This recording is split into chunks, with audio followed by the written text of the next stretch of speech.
feeling spiritually tired. Listen to this. You still pray. You still believe in God. You still go to church, but lately, your soul just feels tired. If that's you, don't click away. Because today I want to show you from Scripture why spiritual exhaustion doesn't mean God has left you. In fact, it may be the very place where He wants to meet you. Stay with me. I believe this message will strengthen your heart and remind you that God's grace is enough for every weary soul. Hello and welcome to Pillars of Mercies. This is a place where we draw closer to God through His Word, heartfelt prayers and biblical encouragement for everyday life. If this ministry has been a blessing to you, consider subscribing and becoming part of our growing family of believers. Don't forget to like this video and share it with someone who may need this encouragement today. Now, let's spend a few moments in God's presence. Have you ever noticed that you can love God deeply and still feel spiritually exhausted? Many Christians think that if they're tired, discouraged, or struggling to pray, it must mean something is wrong with their faith. But that's simply not true. Being spiritually tired doesn't necessarily mean you're spiritually weak. Sometimes it means you've been fighting battles for a long time. Sometimes it means you've been carrying responsibilities that nobody else sees.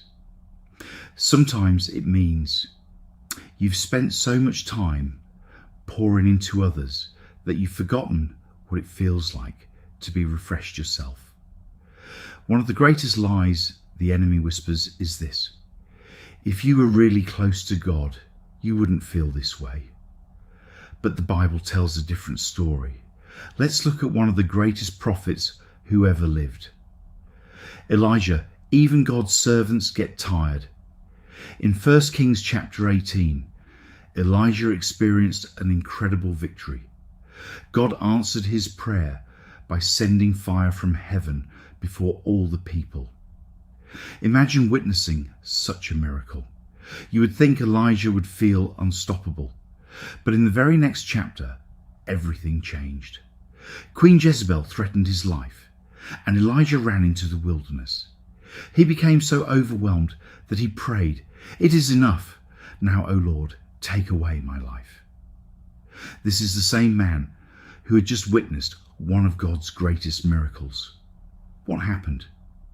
He became exhausted. Fear, stress, disappointment, and emotional fatigue caught up with him. Now notice something beautiful. God didn't respond by saying, "Elijah, where is your faith?" He didn't condemn him. Instead, God let him sleep. Then an angel woke him up and gave him food. He slept again. Then he ate again. Only after Elijah had rested did God begin speaking to him. That's remarkable. Sometimes we think God's answer to our weariness is pray harder. But sometimes his answer is rest. Let me restore you. Isn't that just like our Heavenly Father? He doesn't shame his weary children. He cares for them. Jesus understands your weariness. Jesus himself understands what it feels like to carry burdens. He looked at crowds of people who were exhausted by religion, guilt, and life's pressures, and he gave one of the most comforting invitations in the entire Bible. Matthew 11:28 says, "Come to me, all who labour and are heavy laden, and I will give you rest." Notice what Jesus didn't say. He didn't say, "Come to me when you've fixed yourself." He didn't say, "Come to me after you've prayed more." He simply said, "Come." That's grace. God doesn't wait for us to become stronger before welcoming us into his presence. He invites us while we're weary.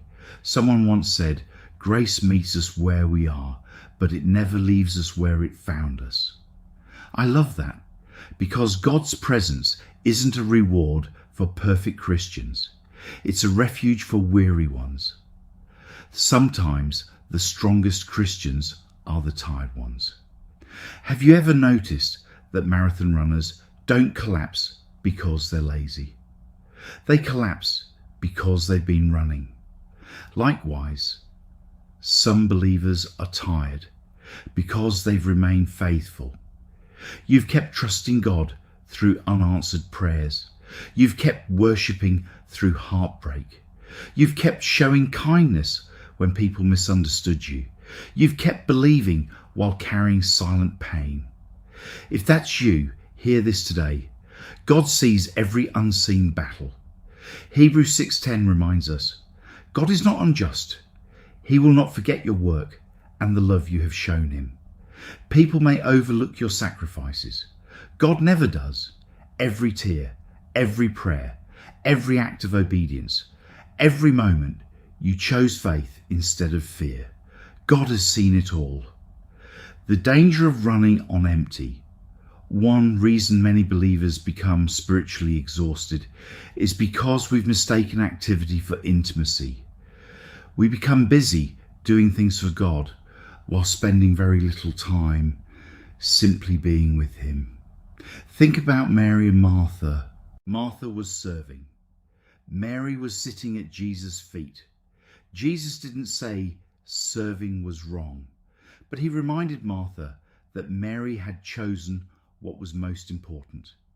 Our relationship with Christ must always come before our responsibility for Christ. Here's a thought worth remembering.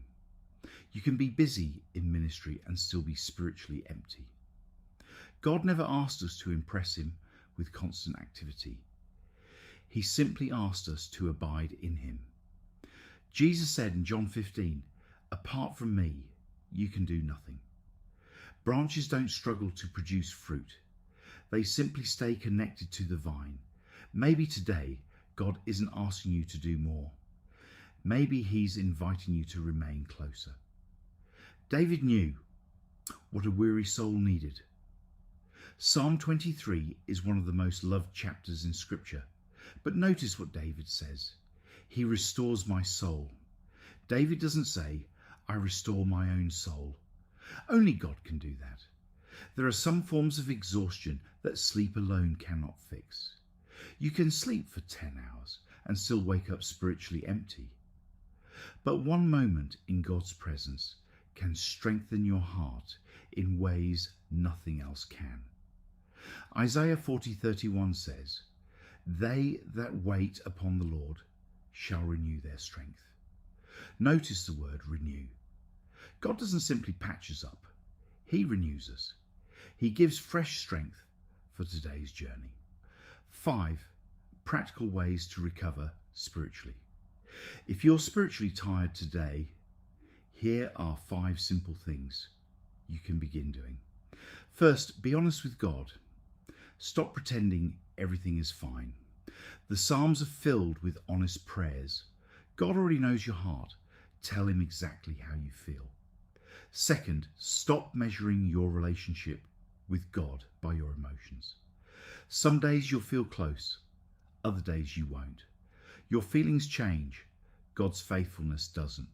Third, slow down. The world celebrates busyness. Heaven celebrates abiding.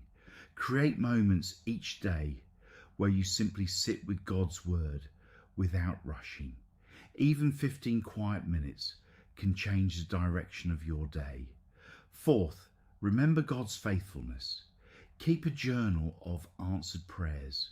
Write down the moments God has carried you. Memory strengthens faith. If he was faithful yesterday, he'll be faithful tomorrow. Finally, don't isolate yourself.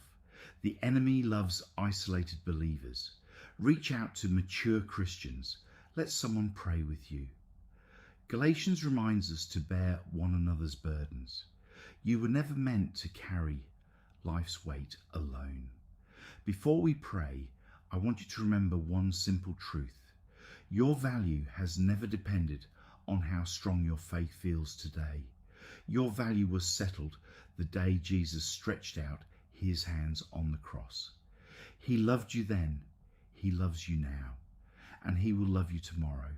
So if you're tired, don't run from God, run to him. The shepherd never rejects tired sheep. He carries them. Let us pray. Heavenly Father, thank you because you know every heart listening today. You see the person who feels discouraged, the one who has been praying without seeing answers, the one who is quietly carrying burdens that no one else knows about. Lord, you never promised that life would be free of trials, but you did promise to be with us through them all. Today, I ask that you would breathe fresh strength into every weary soul. Restore our joy in your presence. Renew our passion for your word. Remind us that we do not have to earn your love, because it has already been freely given through Jesus Christ. Help us to stop striving and start abiding. Teach us to lay every burden at your feet and to trust that you are working even when we cannot see it. Father, where there is anxiety, replace it with your peace. Where there is discouragement, replace it with hope. Where there is weakness, let your strength be made perfect. May everyone listening leave this video knowing that they are deeply loved, completely seen, and never alone. We choose today to rest in you, because you are our refuge, our shepherd, and our faithful Father. In the mighty name of Jesus Christ, we pray. Amen. If this message encouraged you, let me know in the comments by simply writing, "Lord, restore my soul." I'd love to pray for you. If you know someone who has been feeling spiritually tired, share this message with them. It might be the encouragement they've been praying for. Thank you for spending these moments with me here on Pillars of Mercies. Until next time, keep your eyes on Jesus.